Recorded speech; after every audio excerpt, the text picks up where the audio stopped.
In this video, I'm going to talk about early modern East Asia, the 15th, 16th, and first half of the 17th centuries. This is a period in which traditional East Asian governmental systems and cultural systems kind of reach their height, their zenith, in which the Chinese imperial system was at its most powerful. The traditional Japanese Bakufu system, the shogunate, reached the height of its power. And this is also a period in which, in the first half of the period, you have a great amount of chaos in these societies. The second half of the period, you have a great deal of stability as well as self-imposed isolation. This is the period in which European empires are establishing themselves in the New World, and great European powers are engaging in transoceanic travel, and it's the beginning of European imperialism in East Asia. And of course, the response to this by China, Korea, and Japan is to isolate, to close their borders, and to withdraw with an internal emphasis. And of course, this leads to both great stability, artistic flourishing, but also economic and technological stagnation. If you recall, the Kamakura shogunate established a military government in Japan in which the emperor was the nominal head of state, but the shogun was the real head of government. The shogun was a military dictator who ruled in the name of the emperor and was the commander of the country's samurai, the warrior aristocracy who governed the land. The Kamakura shogunate was very successful in defending Japan against the Mongols. After the defeat of the Mongols, the Kamakura shogunate would decline financially, in part due to the great expense required to fight the Mongols. And the Kamakura shogunate would be replaced by a sub-branch of the Minamoto clan, the Ashikaga. The Ashikaga would establish their shogunate that would reach its height in the 14th century. But by the middle of the 15th century, the Ashikaga shogunate had itself gone into decline. The Ashikaga shoguns could not count on the strong allegiance of many of the warlords called daimyo. The leaders of the provinces, we'll call them daimyo. D-A-I-M-Y-O is the Romanized form of that. And they're essentially local warlords, right? And they begin to exercise their authority independent of the central government. It's kind of the equivalent of St. Charles or St. Louis County exercising their own authority from federal control, right? Local independence. Well, the Ashikaga shoguns begin to lose their grip on authority in the provinces. You end up with something called the Onin War. We won't go into detail about it. There was a succession crisis. There was confusion as to who was going to be the new shogun. You have a war that divided Japan and its samurai into two factions. There's a massive amount of destruction. The destruction further reduces political stability. And after the Onin War, we see a period in which hundreds of regional warlords will essentially rule their independent territories as their own independent countries and begin warring with one another nonstop. And we call this period of constant, small-scale local civil war the Sengoku Jidai, the age of the country at war. The Sengoku Jidai is perhaps the longest period of civil war in any country's history. It's also one of the most destructive. You have hundreds of samurai clans vying for power, building castles, raising armies. You also have the introduction of European weapons. Firearms are introduced to Japan in 1543 by the Portuguese, and within a very short period of time, Japan becomes the world's leading manufacturer of firearms, because they had reversed engineered the Portuguese muskets and were actually making superior muskets by 25 years after the Portuguese had landed. This is because you had the motivating factor of hundreds of warlords trying to gain military advantage, and muskets were one way that this happened. So you have these huge armies, and they're rampaging across the countryside, and much of the agricultural system is damaged, but at the same time, each warlord wants to strengthen their own domains. So these local governments begin taking steps to actually improve farming, improve irrigation, improve trade, etc. With the Ashikaga shoguns no longer able to maintain public order, you have a huge breakdown in authority, and with every daimyo trying to one-up the next one, you have a huge change in weaponry. Armies no longer are composed of small numbers of elite samurai. You have the samurai leading armies, but they're leading huge formations of pikemen, spearmen wielding a spear called a yari, who are called ashigaru. The ashigaru, Ashigaru, were peasants who underwent training to become professional warriors. Now, they weren't on the level of samurai. They didn't have the martial skill and courage of the samurai, but they were far from rabble. These were relatively professional soldiers, and they would form large formations of pikemen that would be impossible to take down with cavalry, at least from the front. And so you have these huge clashes of pike squares, just like in Europe, except in Japan you have archers firing arrows, you have cavalry attempting to attack the flanks and rear, and you eventually, just like in Europe, you have muskets entering, and you have an actual pike and shot style warfare that was prominent in Europe at this period of time. As I had mentioned earlier, Portuguese traders had arrived in Japan in 1543. The Portuguese were a worldwide superpower at this period of time. They had colonies in the New World. They eventually developed their New World holdings into what's now Brazil, the largest nation in Latin America. They had colonies throughout Africa. Eventually, the country of Mozambique would be created by the Portuguese Empire. They had territories in India, in Southeast Asia, and they looked to bring Japan into their kind of global orbit of trade. The Portuguese were motivated by the desire for wealth, but also to spread the Catholic faith and to gain converts. They began to trade muskets with the different warlords of the Japanese provinces, and in many instances, this came with conversion to Christianity. So you have a situation where you have both conversion to Christianity and increased trade with the West, particularly to obtain firearms. There are those who will be cynical and say, well, people were converting just to get guns, just to get a military advantage, and certainly that no doubt happened. At the same time, from a samurai's point of view, if the Europeans show up with these new weapons of war, the samurai are great warriors, they live and breathe battle. If they show up with superior weapons, well, that's proof that their faith is likely true as well in the minds of many samurai, right? So just because the motive is to obtain these firearms, that doesn't mean that the conversions are necessarily not genuine, simply due to the fact that in feudal Japan, success in battle is proof of divine favor, right? So the Portuguese show up with these ships that the Japanese cannot touch. You can see here the way that European ships were portrayed as being these large black kind of monstrosities that have these powerful cannon on them. And of course, the Japanese can't field anything similar to a Portuguese caravel. It's the equivalent of an aircraft carrier, right, in this period of time. So the Portuguese show up and they begin to trade their military technology with the Japanese. And despite the fact that the Japanese look at them as kind of freakish and call them Nanban, southern barbarians, because they came from a southern direction, from the Spanish Philippines, they begin to adopt European-style technology and incorporate it into their traditional system of warfare. And as I said earlier, they become the world's leading manufacturer of firearms. I'd like to take a few minutes just to discuss the different samurai clans so you can get an idea of who these people were. The Takeda clan in the mountains of Shinano province in central Japan, eastern central Japan. This is the region where the vaunted snow monkeys come from, where there are hot springs and icy mountains. This is a very tough region to survive in. The soil is not good. There are lots of mineral resources relative to the rest of Japan, but the farmland isn't good. So the population always remains small in this region.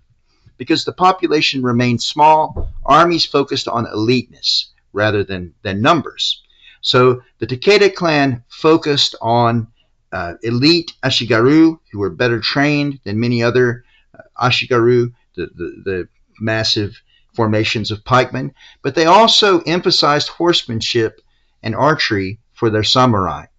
The great warlord of the Takeda clan, Takeda Shingen, who was called the Tiger of Kai, he favored cavalry charges. Right, he would the coup de grace in every battle he fought was supposed to be a massive cavalry charge that broke the enemy formation and routed them. Right, you can see the Mon, the clan Mon. That's the Romanized form of the Japanese word mon, which is the clan symbol. Right, you can see that there. There is the armor of Takeda Shingen. He had that famous white headdress, lion's headdress, that the whole headdress is actually supposed to resemble a dragon, but and he was one of the most fearsome warlords and most successful of warlords, defeating rival after rival. He promulgated a number of laws, including a form of Bushido, a code of Bushido for his troops, and he was very, very much a warrior who led from the front. And while he was alive, no other warlord could best him in battle. The main rivals of the Takeda were the Uesugi. The Uesugi were an ancient clan centered in Echigo province in the north. They faced the Sea of Japan, which is traditionally a poor, less fertile, less populated region compared to the side of Japan facing the Pacific Ocean. So, like the Takeda, they had sparsely populated lands, but they had excellent warriors. They fought the Takeda in numerous campaigns. There were 5 battles on a single plain, the plain of Kawanakajima, and Uesugi Kenshin, the main daimyo, the great warlord who battled the Takeda, had a personal rivalry with Takeda Shingen. He was known for being a relatively religiously devout Buddhist. He wore a Buddhist death shroud into battle to kind of signify that he'd already died to the world. And during one of the battles of Kawanakajima, he actually engaged Shingen in personal combat. He attacked Shingen from his horse with his katana, and Shingen was on foot, and he had a military fan, a metal fan that was used by generals that actually dates back to the Han Dynasty in China, the fan being a symbol for generals to direct troops with. And Shingen is actually deflecting blows with his sword with this fan, and it's a very famous scene from Japanese history, and you can see the statue there. I've included a picture of 2 statues of Shingen and Kenshin dueling one another at Kawanakajima. There was even an instance in which the Uesugi clan was short on rice and were facing starvation. Instead of taking advantage and crushing their rivals, Takeda Shingen actually sent the Uesugi clan rice so that they could feed their troops, because he didn't want his victory over them to be tainted by them being in famine conditions. Right? He wanted to win honorably. He felt that if he won the war due to their starvation, that it would be dishonor. These are the kind of men we're talking about. And Uesugi Kenshin was a brilliant leader, just like Takeda Shingen. In fact, his death is actually pretty interesting. It was believed that he had stomach cancer, which is much more prevalent in East Asia than in the West. They think that might have to do with diet. The cancers that are prevalent in the United States, particularly breast cancer, much rarer in East Asia, whereas stomach cancer much more common. So he spent a lot of time on the privy, and it's believed that a ninja actually hid in the privy, and when he went to the toilet, and this ninja had stayed hidden inside the toilet so he could recognize who was who based off their rear ends. When Uesugi Kenshin sat down for one of his painful defecation sessions, the ninja actually shoved a yari, a spear, shoved it up through him, right, and killed him. And the ninja were absolutely real. The term that was used in this period of time is shinobi.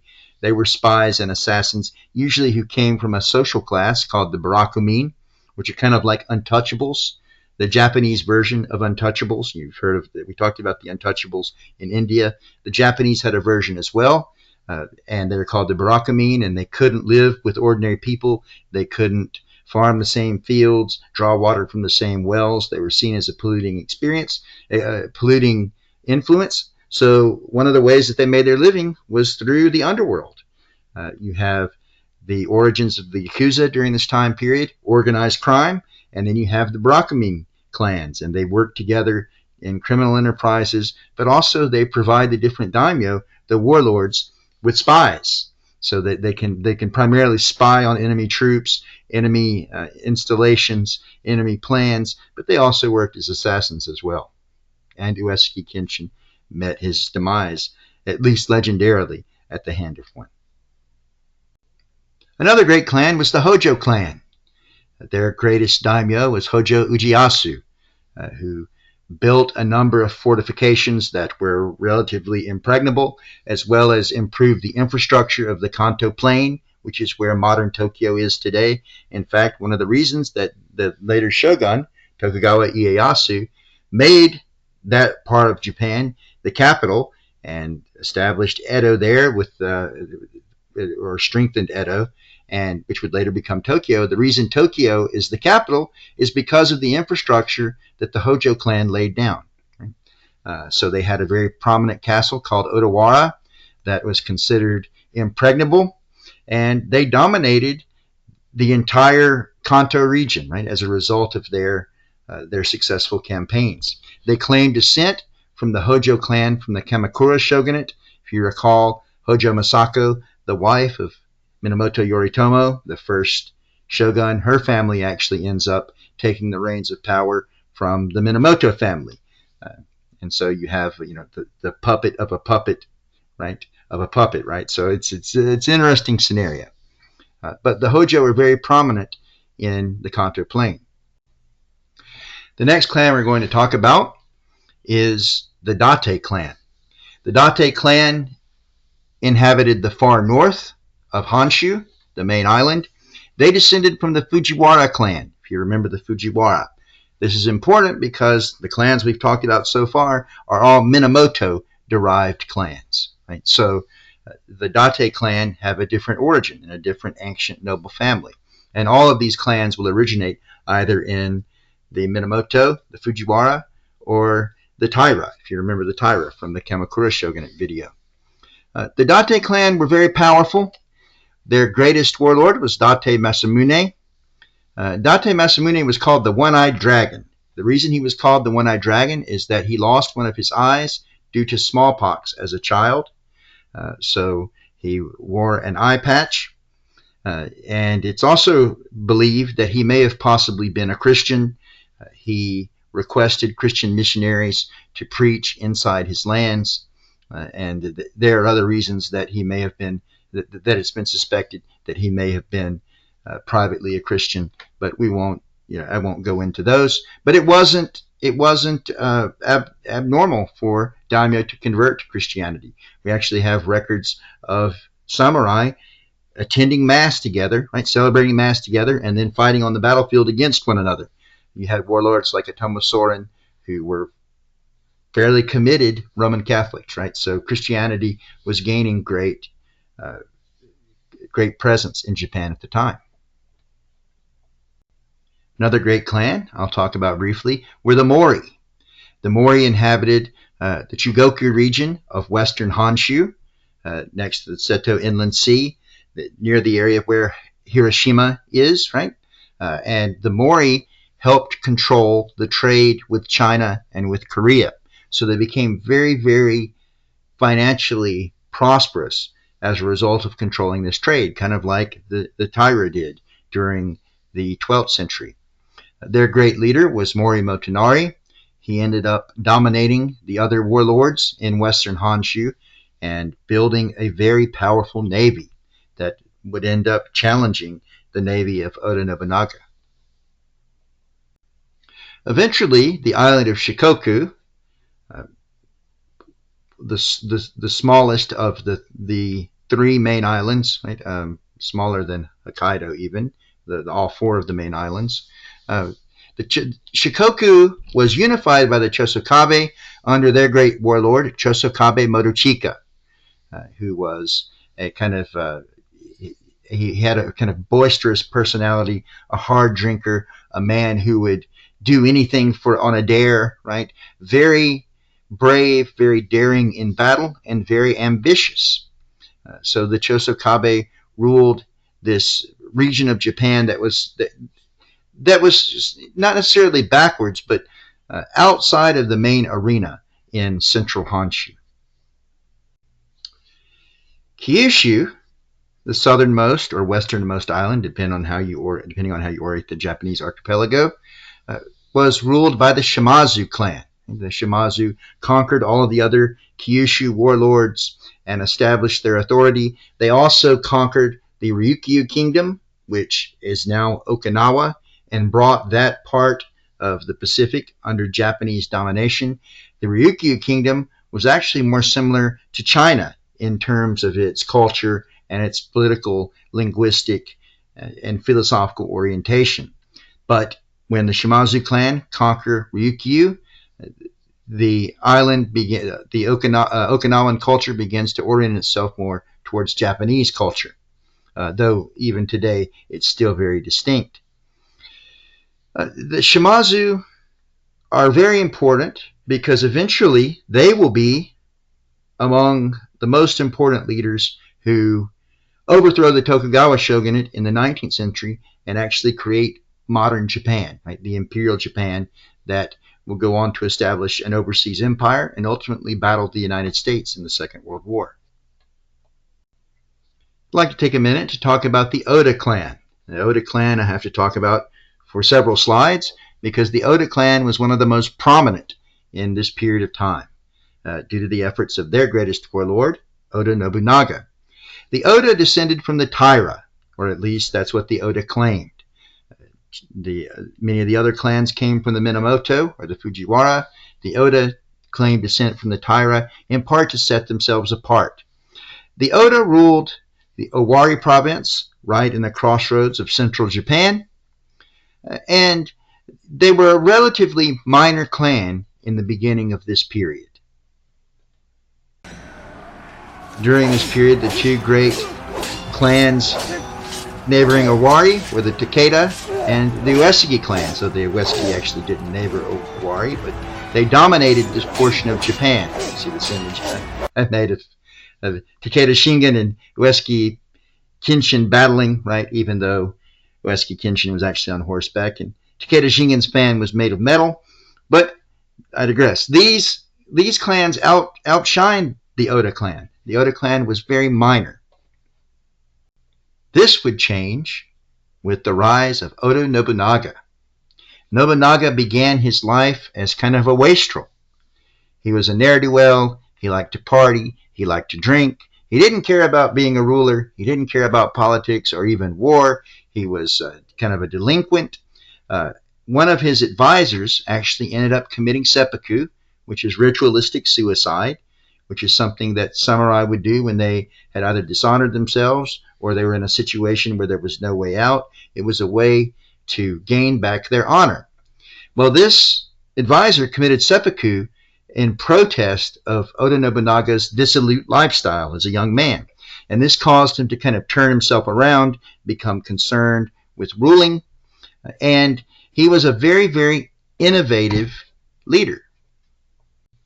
And this was very good for the Oda clan because as soon as Oda Nobunaga began to take his position as ruler, as clan leader, very seriously, the clan was under direct threat from the Imagawa clan to the east in Suruga province. The Imagawa were led by a powerful warlord named Imagawa Yoshimoto. Imagawa Yoshimoto wanted to march to Kyoto to control the central government, and the Oda were in his way. Oda Nobunaga could not allow the Imagawa to march through his territory unopposed. He did not want to submit to Imagawa. So instead of submitting, and instead of fighting him in open battle, because Imagawa had brought 25,000 troops with him against Oda's 3,000, so he's grotesquely outnumbered. Instead of fighting a losing battle, Oda Nobunaga decided on a night attack. So as Imagawa's forces march through Owari province, they're unopposed by Oda Nobunaga, so they have a great festival, a great feast. Many of them are drinking, celebrating. And Oda Nobunaga that night sprung a surprise night attack. His forces set upon the Imagawa forces when they were most unprepared, and Imagawa Yoshimoto himself was killed in his own tent. So with their commander dead, their forces scattered, the Imagawa clan's power was pretty much perpetually broken, and they had to retreat back to their own province. And Oda Nobunaga gained great fame through this massive upset victory, 3,000 men defeating 25,000 men. And not to mention the fact that the Imagawa were led by an established, powerful warlord, and Oda Nobunaga himself was a very young ruler, untested. But now he certainly was tested, and many people throughout Japan began to learn about his exploits. Oda Nobunaga was very innovative. One of his strengths was that he was very unorthodox in his thinking. We call this period of time the era where the low overthrow the high. The reason for this is that the more established families and the great nobles are defeated by men like Oda Nobunaga, they're members of the nobility, but they're much lower rank. Oda Nobunaga was very interested in new ideas. In particular, he was heavily interested in firearms. He allowed Christianity to be preached in his domain. He treasured access to firearms, and he used them to great effect. One of the things that Nobunaga developed independently, this was also developed by Gustavus Adolphus, the King of Sweden, during the 30 Years' War in Europe. Nobunaga developed this independently, was fire by rank, where you have the first rank fire, then they kneel and reload. The second rank fires, they kneel and reload. The third rank fires, they kneel and reload. So you have a constant volley of fire on the enemy with muskets, because of course to reload muskets, it takes a considerable amount of time. But Nobunaga developed this practice, and he won many great victories this way. You can look at his armor here. You can see that it's samurai armor, but it's made with a semi-European design. So all of the European techniques to counter gunfire, the effects of firearms, the really, really thick breastplate and helmet are part of this suit of armor that Nobunaga cherished. Nobunaga had a reputation for cruelty. He would have people executed. He would wipe out noble clans. He was considered very ruthless in addition to being very innovative. So many people saw him as a great destroyer because he was destroying many different feudal lineages in his campaigns. One of Oda Nobunaga's most implacable enemies were the Ikko-Ikki, Buddhist warrior monks. They were part of the Pure Land sect of Buddhism. You remember the Bodhisattvas, Amida Buddha, who could take you into a paradise if you believed in him. And when you're in his paradise in the afterlife, it's much easier to enter enlightenment. Well, these monks became very powerful. These monasteries ended up controlling large tracts of land and had peasants underneath them. And they wanted to overthrow the traditional aristocracy and feudal structure and establish a new theocracy over all of Japan. Well, these monks were very powerful, and they had very large armies of warrior monks who were very fanatical and willing to die for their cause.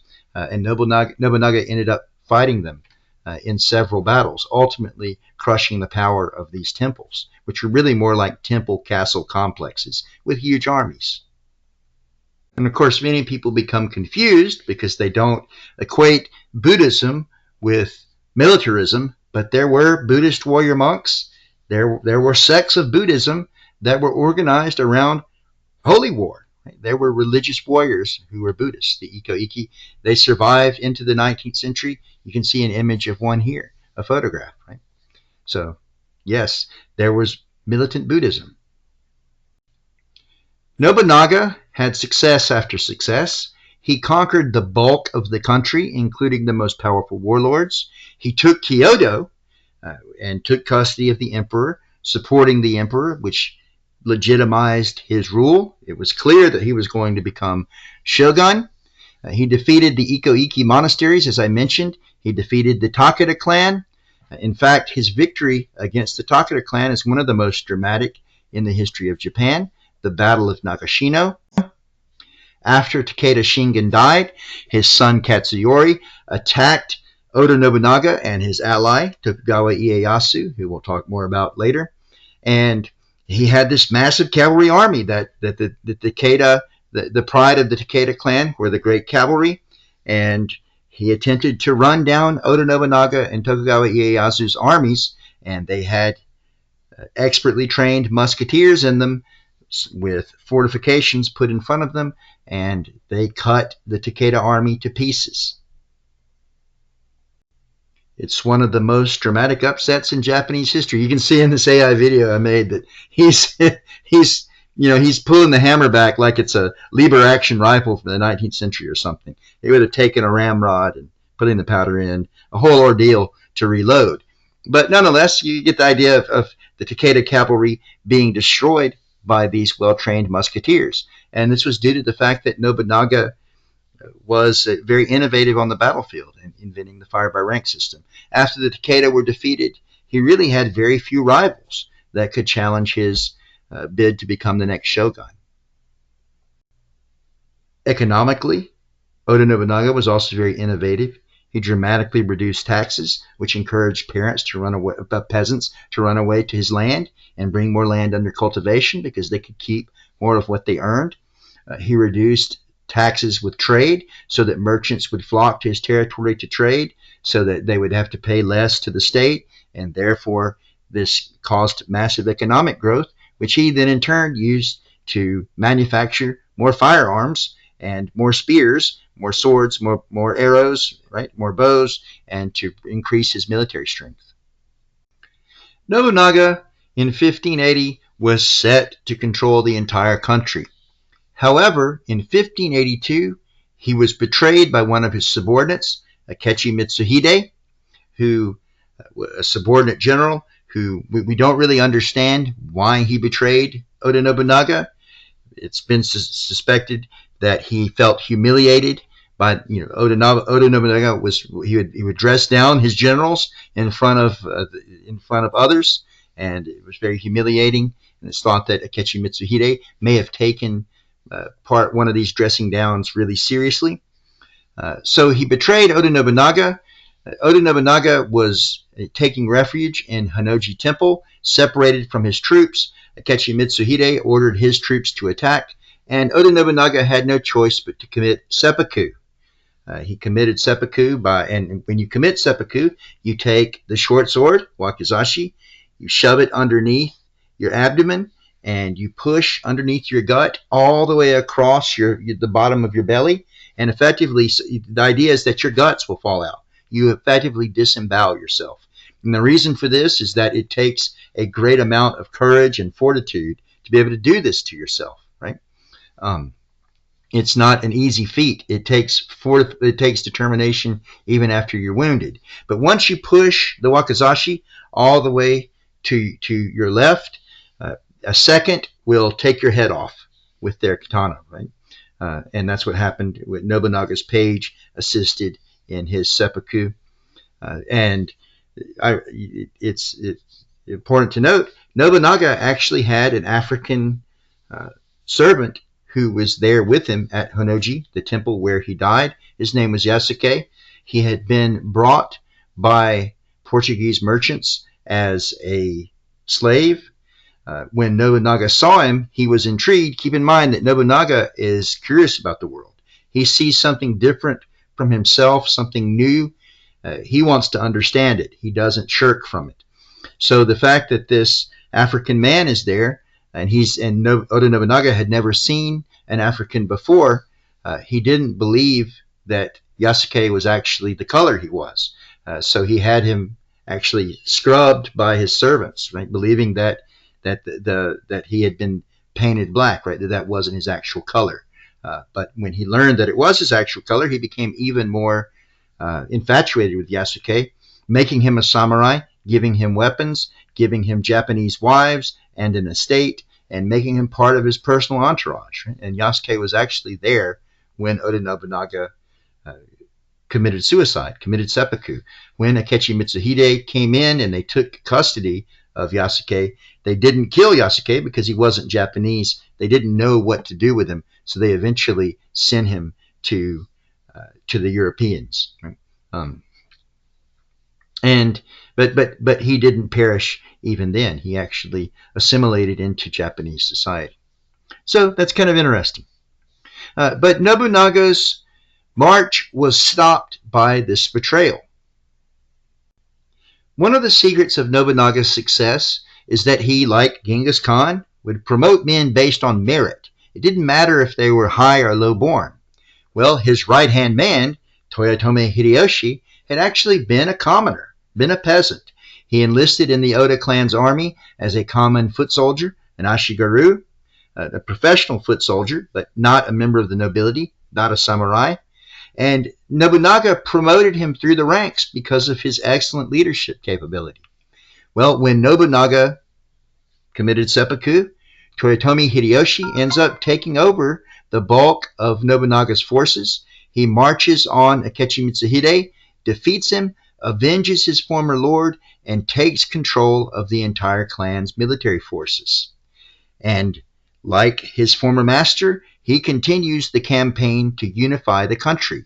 He ends up absorbing the rest of Honshu and eventually comes to dominate both Shikoku and Kyushu as well, bringing the vast majority of Japan under his control. And he rules in a very dictatorial manner.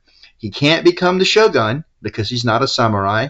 His commoner birth hurts him in terms of his ability to gain legitimacy over the entire country, but he has the military backing and the faith of the troops and even the samurai underneath him, so he's able to exert political power really as an absolute ruler.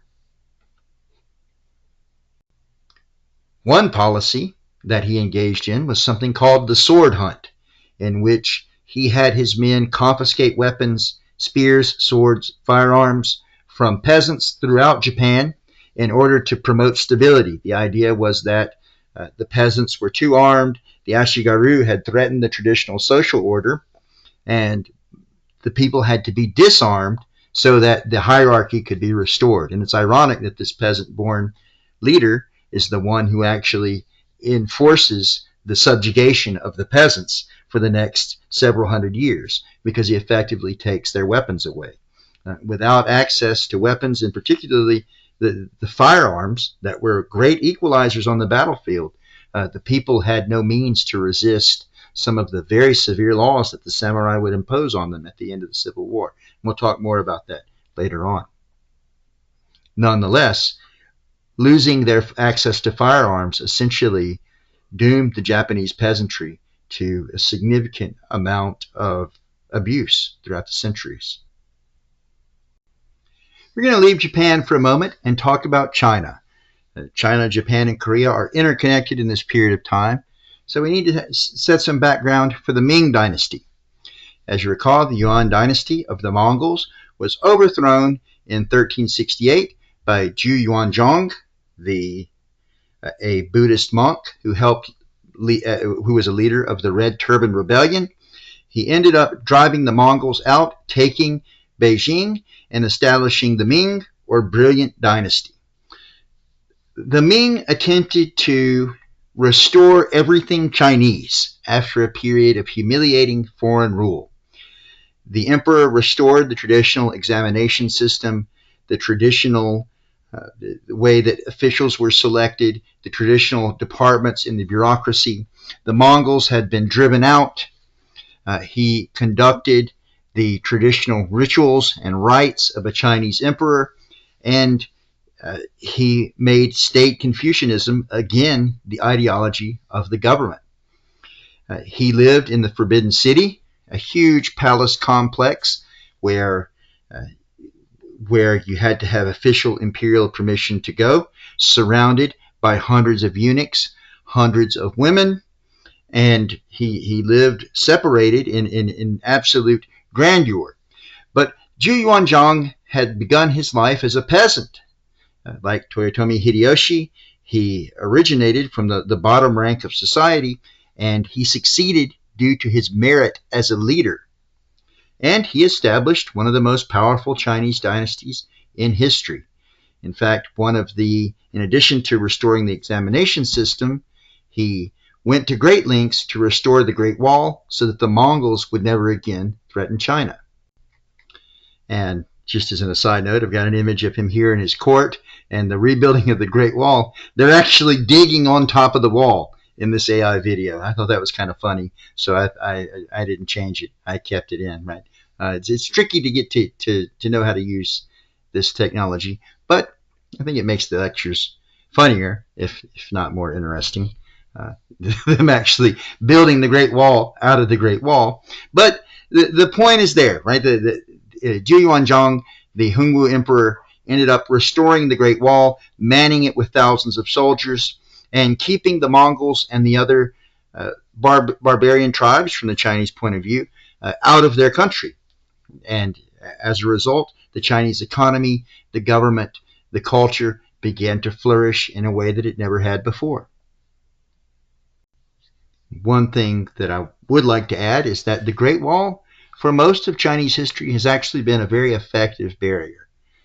It kept out numerous coalitions of foreign tribes that could have invaded the North China Plain and done great damage. When the wall was properly manned and maintained, it was largely impregnable.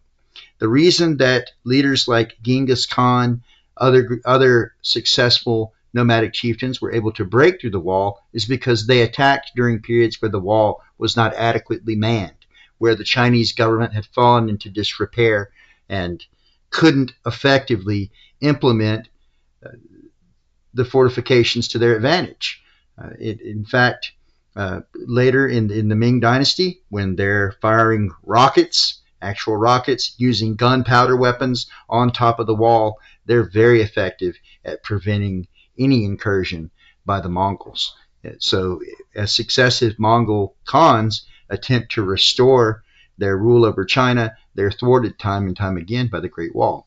A very, very effective piece of military infrastructure. Later on, under the Yongle Emperor, the Ming Dynasty reaches its height. You have a humongous population, massive wealth, and technological growth, and the eventual result of this is that the Ming Dynasty launches the first of the world's great voyages of exploration, the voyages of Zheng He. Zheng He was a eunuch, a castrated male servant. Because he was a eunuch, he was part of the imperial service, and like many eunuchs, he gained great status and authority. He was a Muslim from Western China proper, coming from an Islamic community. There were populations of Hui Muslims, they're called Hui in Western China, particularly in Gansu. And he was a very, very successful admiral. So he undertook a number of imperial-funded voyages through the South China Sea, across the Indian Ocean. He sailed through the Persian Gulf, the Arabian Peninsula, and of course on the way there, stopping in Southeast Asia, what's now Indonesia and India, but eventually will make it all the way to the Horn of Africa. And this is significant because these are the longest maritime voyages that human beings have engaged in up to this point in time.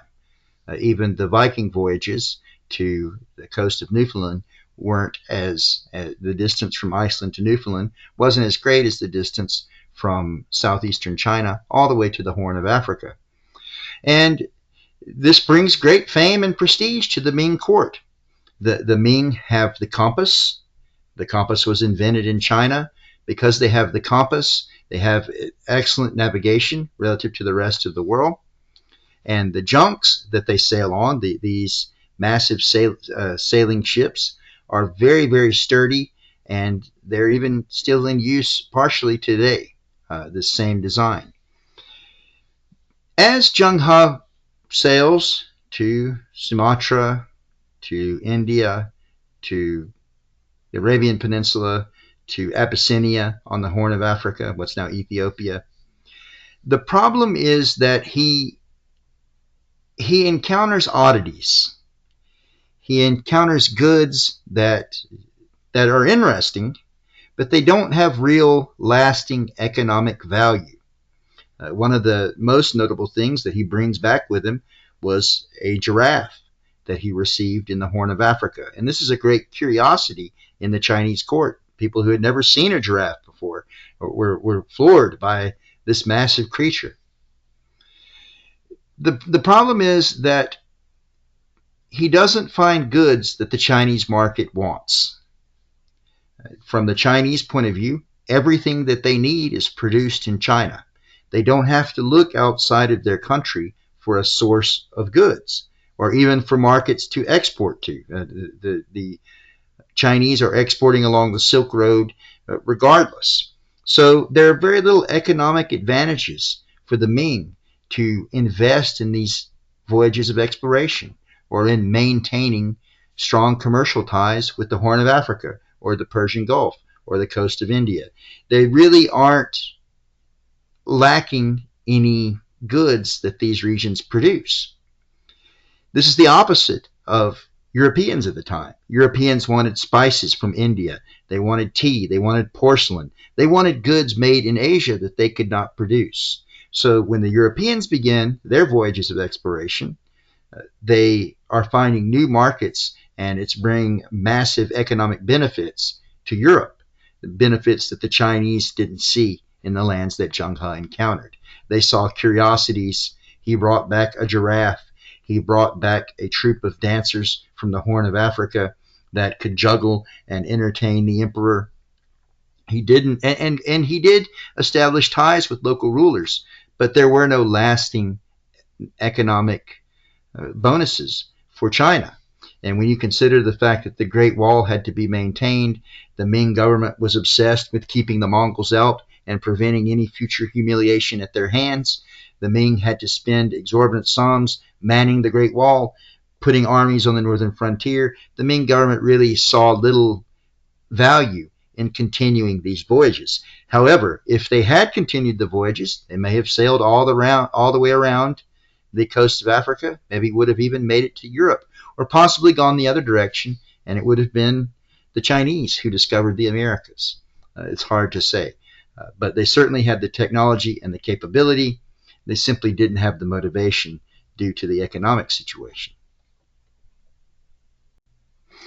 The Ming prospered economically, culturally, artistically. You have scholar officials educated under strict Confucian standards, governing the empire very well during the early to mid Ming dynasty. They're implementing Confucian principles. You have a harmonious social order. You have a very, very powerful state. When the Spanish begin to establish themselves in the New World, the Spanish obtain large amounts of silver from North and South America. Because China is the workhouse or the workshop of the world in this period of time, massive amounts of that silver end up in China, which enriches Chinese society and enriches the Chinese people, because it's their goods that the Spanish are using their silver to purchase. So the silver taken from the Americas ends up enriching the Chinese more than anyone else. So this creates a massive economic boom, and the fact that the government is charging very low taxes, people are able to keep most of their wealth. They're expanding agricultural operations, they're expanding economic operations, and the population is growing very rapidly. So this is a period of gain and growth in the 15th century. Unfortunately, this period of growth and stability would not last forever for the Ming. I mentioned earlier how China, Japan, and Korea were intertwined during this period of time. One way they were intertwined was through piracy.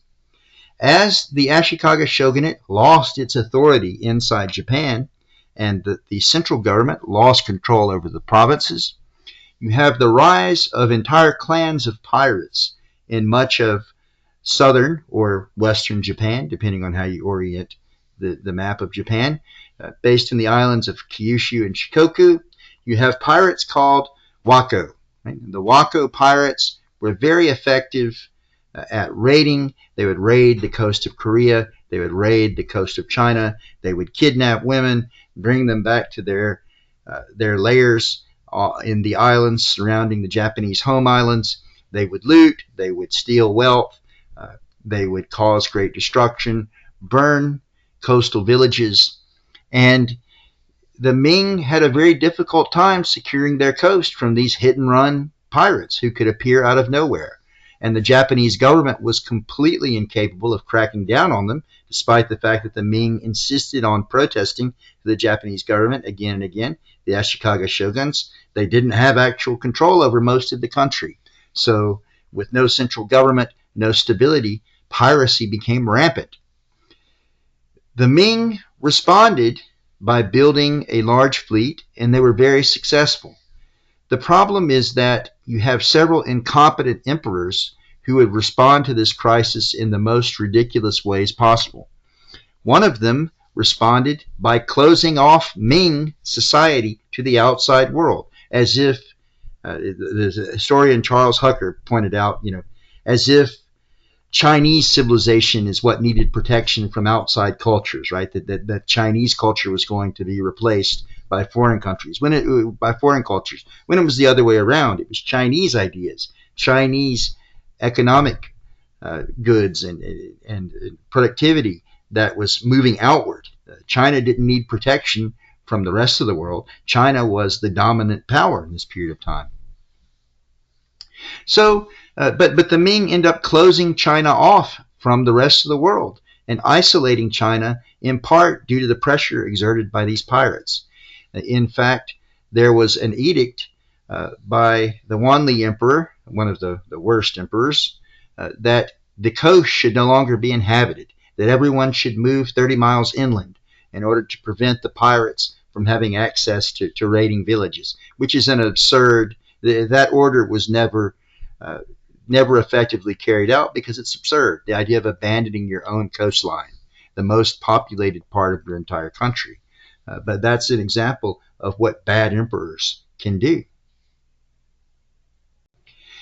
Korea had been dominated by the Mongols in the Yuan dynasty, just as China had. When the Mongols left, the Joseon state rose again from the ashes to establish a unified and relatively powerful Korean state. The economy prospered. Confucian cultural traditions began to spread. You had a class of scholar officials aiding the king of Korea, of Joseon, just as you had in China. The problem was that Japan was very, very unstable. So you not only had these pirates ravaging the coast, but you actually end up having a full-scale invasion of Korea by the Japanese government. And we call this invasion the Imjin War.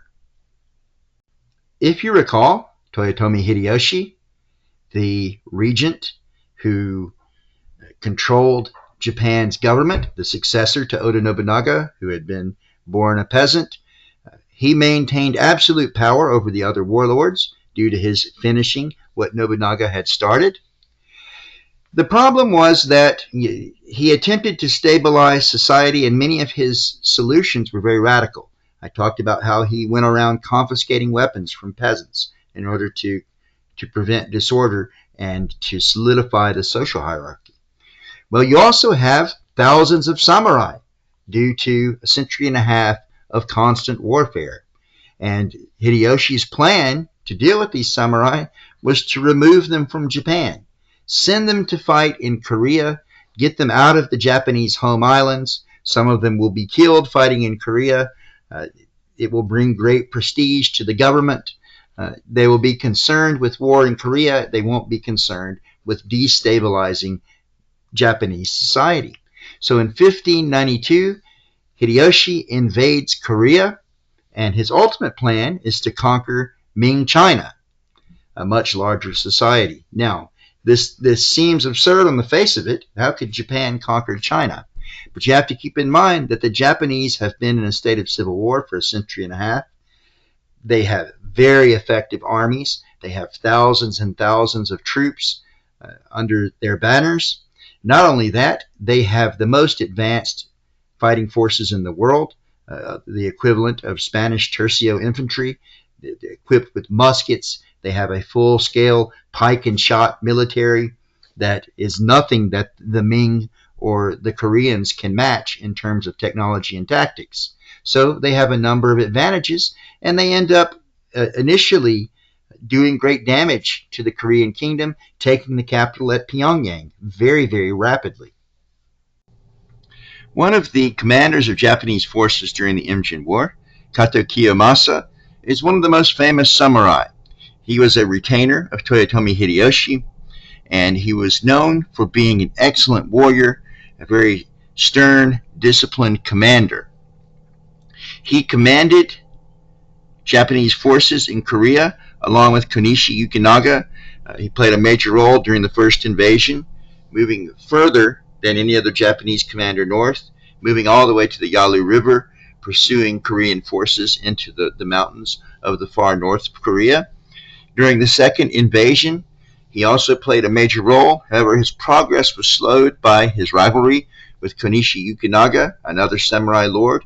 Konishi was a Christian, and Kato Kiyomasa was very hostile to Christianity. He favored a militant form of Buddhism, and so he had kind of a deep personal bias against Christianity, and this helped to slow the advance of Japanese forces during the second invasion, this hostility over religion. Nonetheless, when the second invasion was withdrawn and Japanese forces returned to Japan, he sided with Tokugawa Ieyasu after Hideyoshi's death, and when Tokugawa Ieyasu became shogun, he received Kumamoto Castle, a very, very large fortress, and he lived as a prominent lord until his death at the age of 49.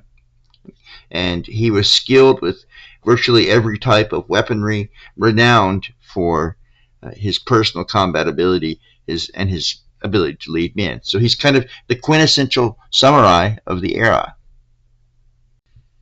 Japanese forces had immediate success. They ended up traversing the entire breadth of Korea. They largely destroyed Joseon in terms of its government and its grip on the land. Their forces were technologically advanced with thousands of musketeers, and the Korean forces couldn't really muster an effective defense against such a powerful fighting force. Well, the Ming, the next target of Hideyoshi, and recognizing that they had to intervene in Korea, sent several 100,000 troops into Korea to use sheer numbers to drive the Japanese back. So you have these massed infantry and cavalry assaults by the Ming that were very costly in terms of lives, but they did help to halt the Japanese advance and to wear the Japanese down, because while the Japanese troops were much better trained, much better equipped, the Ming conscripts were numerous enough to stop the Japanese from from consolidating their hold on Korea. While the Ming are throwing wave after wave of troops at the Japanese, halting their advance, the Koreans begin to attack Japanese supply lines, making resupply and reinforcement more difficult. The way they do this is by attacking Japanese ships. The Koreans are much more powerful at sea than on land. This was the case, if you remember, back during the Yuan dynasty, when the Koreans formed the bulk of the Mongol Navy.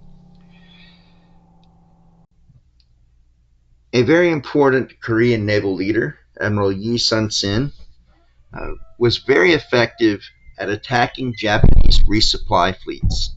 So he would strike these logistical ships. He wouldn't at first engage in major fleet battles. The idea was to limit the Japanese forces their resupply. And he did this with the help of what he called turtle ships. These were ships that had a metal dome on top of them that would make them virtually impenetrable to arrow fire and resistant to cannon fire. So the Japanese ships, which were largely traditional East Asian ships with large towers, with archers, sometimes with musketeers, and even sometimes with small cannon, but they were not very effective, these bunei, as they were called, against these ironclad Korean ships. And so Admiral Yi was able to sink vessel after vessel of the Japanese fleet, preventing their reinforcement and resupply, which gradually wore down the resolve of the Japanese forces on the Korean peninsula, though men like Kato Kiyomasa insisted on fighting on. Right? And they were still having great successes on occasion, despite the fact that they were encountering the Ming forces and their supplies were dwindling. The second invasion had come to a standstill, but it was really the death of Hideyoshi in 1598 that ultimately caused Japanese forces to withdraw from Korea. Japanese commanders returned to the home islands in order to deal with the succession dispute that arose after Hideyoshi's death. Hideyoshi's young son was not of age in order to inherit command over the unified political structure. On top of this, he did not have samurai blood, and so he was seen as illegitimate by many throughout the country. And so you have Hideyoshi's former followers splitting into two groups. Because Hideyoshi's heir, Toyotomi Hideyori, was not of age, a regency council was set up comprised of the great lords who would govern the country until he became of age. These split into eastern and western factions. The western faction was dominated by Ishida Mitsunari, the Shimazu clan, the Mori clan, the other great clans of the west who had submitted to Toyotomi Hideyoshi's rule or Oda Nobunaga's rule before him, comprised this faction. Many of the lords of this faction were Christian. In the east or north, depending on how you orient the map, the faction was led by Tokugawa Ieyasu, who was one of the important lords underneath Oda Nobunaga, the head of the Tokugawa clan, and one of Hideyoshi's right-hand men. The two forces eventually clashed at the Battle of Sekigahara in 1600 in a great battle that Tokugawa forces were victorious in.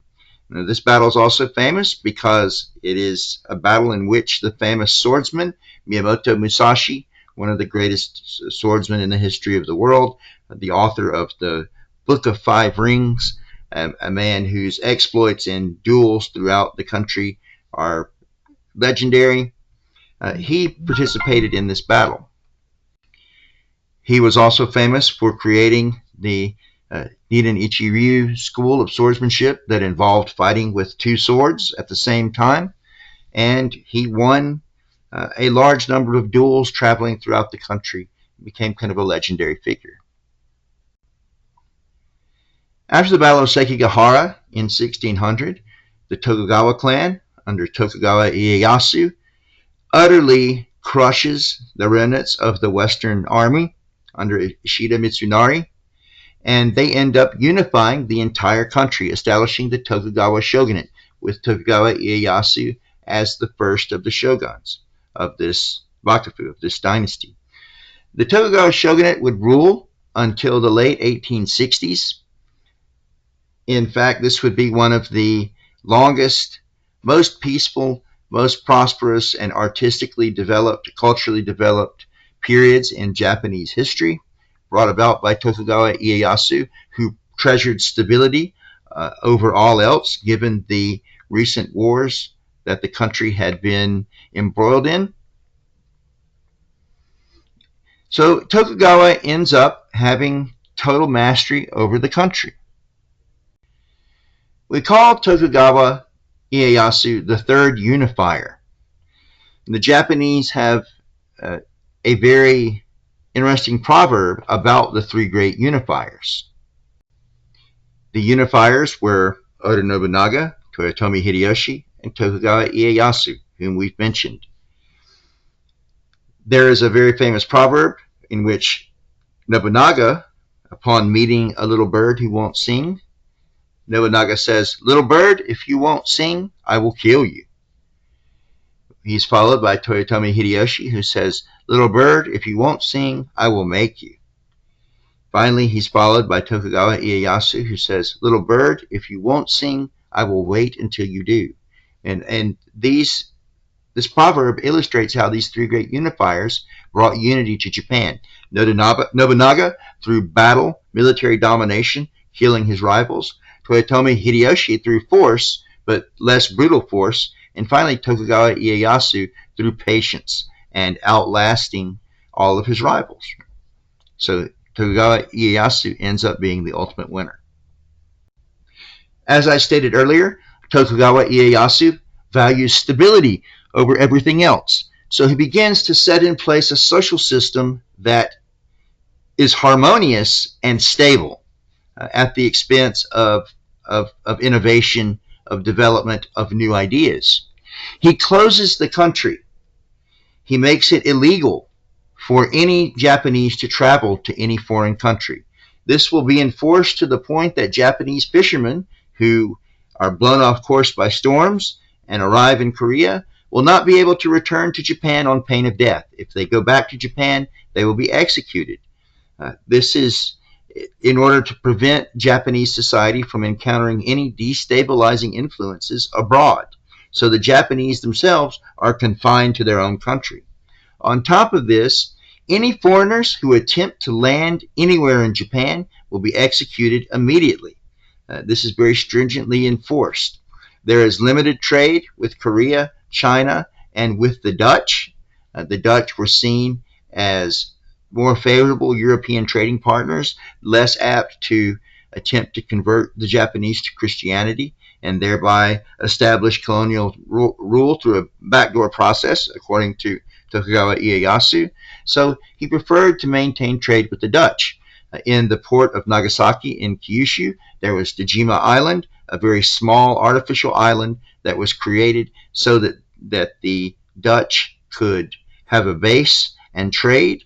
But the Dutch were not allowed to leave this island. They were under the constant observation of Tokugawa officials, and you only have the servants supplying them with food and with other items, with prostitutes, with entertainers, other people there to serve the Dutch.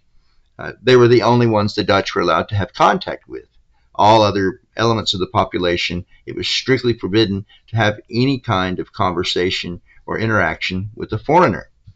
So Tokugawa shogunate completely closed the country off, and this would last until the middle of the 19th century, when Commodore Matthew Perry from the United States would force his way into Edo Harbor and would force the Tokugawa government to open up the country at gunpoint. There were several 100,000 Christians in Japan at the time that Tokugawa Ieyasu unified the country. The Tokugawa shogunate would ultimately outlaw Christianity, seeing it as a negative foreign influence that would lead to the development of foreign power inside Japan. The belief was that just as the Spanish had conquered the Philippines, they would ultimately conquer Japan if Christianity were allowed to continue to develop. So Japanese were forbidden from practicing Christianity. Those who refused to give up their faith, Japanese Christians, were either crucified or burned alive. The same fate was given to those European priests who refused to leave the country. So we have the martyrs of Japan, several thousand European priests and Japanese converts who were either burned alive or crucified, depending on the province. So you have a massive nationwide persecution of Christianity that would last until the 19th century. Christianity would go underground at this point. There would be those who would continue to practice Christianity. The term Karishitan, a Japanese way of saying Christian, would be the name for this particular sect of Christianity that would consist of Roman Catholic practices that went underground and lost contact with the greater Catholic Church, with the outside world. And people would continue to practice Christianity in secret until modernization in the later 19th century. You have a period of great internal prosperity and tranquility as a result of Japan being protected from these outside forces. The culture flourishes. The Tokugawa shoguns are able to maintain internal harmony by establishing strict control over the daimyo, the warlords of the provinces. A system was enacted in which the daimyo would alternate their residences year after year. The first year, they would remain in their domains and rule the provinces. The second year, they would have to travel to Edo at their own expense and live in Edo at the capital. Edo is what was then Tokyo was called. They would have to live at their own expense for a year inside Tokyo under the authority of the shoguns. And when they returned back to their own domains, their heirs would come into Tokyo and take their place. So the shoguns always had direct power over the lords themselves or over their heirs. And this helped to prevent rebellion. It was a very successful system. When the lords were in Tokyo, they were outside of their castle towns, their domains, and they didn't have anything to do. So they spent great sums of money on entertainment, on theater. In particular, you see the rise of kabuki theater as these lords sought entertainment. They would spend exorbitant sums of money on actors for kabuki theater. They would spend exorbitant amounts of money in brothels, in tea houses, commissioning artists, attempting to compete with one another to live in style in Edo. And of course, the shogun benefited from this because while they're spending their money on high fashion and on competing with each other for reputation, they're also not able to save money to foment plots or rebellions. So this is a period where the lords are not fighting. And as a result, while there was an attempt to maintain kind of martial virtue, many of the samurai became bureaucrats, administering the country in a peaceful civilian manner. So there's kind of a renewal of the arts, particularly of Confucian philosophy and of landscape painting, and the other arts that were influenced by, that had Chinese influences, that had fallen out of favor during the Sengoku Jidai. One of the most prominent artistic traditions that prospered during this period of time was called ukiyo-e. The ukiyo-e were the products of something called the Floating World, the artistic and entertainment district of Yoshiwara in Edo. The ukiyo-e were woodcuts, right, printed, often in color, of various images. For example, the Great Wave off of Kanagawa that you see there is one of the most famous of the ukiyo-e. It was created by the artist Katsushige Hokusai, one of the most famous ukiyo-e artists. Another very prominent theme were paintings of women, whether the women of noble clans or of the women of the brothels from the Floating World of Yoshiwara at Edo, again patronized by these many samurai lords. You also had paintings of geisha. The geisha were not prostitutes, they were not courtesans, they were entertainers, musicians, poets, and conversationalists who would entertain groups of samurai. In some instances, they would become the mistresses of very prominent samurai, but they were not prostitutes in the traditional sense. And the geisha still exist today, right? And again, they're not prostitutes, so they have a very specific social role to play, facilitating conversation, smoothing over relations between powerful men with their conversational, musical, and artistic skills. Another prominent theme were the yokai, the traditional demons of Japanese folklore. These demons and monsters were very popular subjects. You had novels that developed during this period of time about these monsters, also about love stories tales of different samurai, and you would even have prints of these images inside the books printed for the consumer. Right? So you actually have kind of a mass market for books that develop inside Japan during this period of intense peace and prosperity. While Japan was experiencing peace and prosperity, the Ming were experiencing a massive decline. The government had become financially strained and insolvent due to their need to pay for the forces to drive the Japanese out of Korea. On top of this, they had several bad emperors, including the Wanli Emperor, whom I've already mentioned, who was incapable of dealing with piracy. But he retreated into luxury for over 20 years, completely ignoring the government while the country fell to pieces around him. Ultimately, we end up with a series of famines and peasant disturbances. There is a massive revolt against the Ming dynasty, and one of the generals ends up actually opening the gates to the Qing army, which is an army created by the Manchus in the northeast. The Ming end up being overthrown by the Qing and replaced as a dynasty as a result, with the last Ming emperor hanging himself after the fall of Beijing. The Qing were Manchus. They were not ethnic Chinese. They were another foreign population, Manchuria being the region of what is today northeastern China, but it was not part of China proper. When the great Manchu ruler, Nurhaci, unified the different Manchu tribes, he conquered northern China in 1644 and established the Qing dynasty. And it would be the Qing who would rule until the early 20th century, when the imperial system was ended. Though they were foreigners, the Manchu of the Qing dynasty very, very quickly assimilated into Chinese culture and attempted to rule as a Chinese imperial family, just like the Ming, with state Confucianism, the appointment of scholars, the restoration of the examination system, and all the traditional elements of Chinese culture that had been prominent throughout the centuries. So while they were foreign in origin, they did not culturally remain foreign.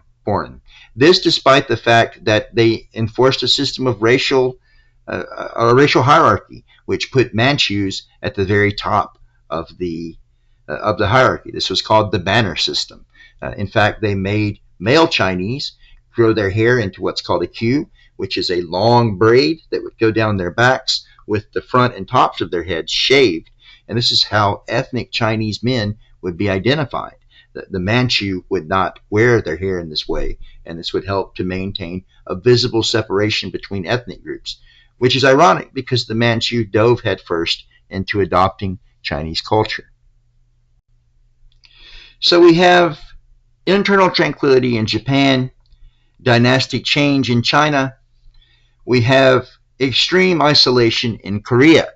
Just as Japan had closed itself off, the Korean kingdom will close itself off also after the Imjin War. The goal will be to reestablish stability and harmony after the chaos of the war nearly destroyed an independent Korean state.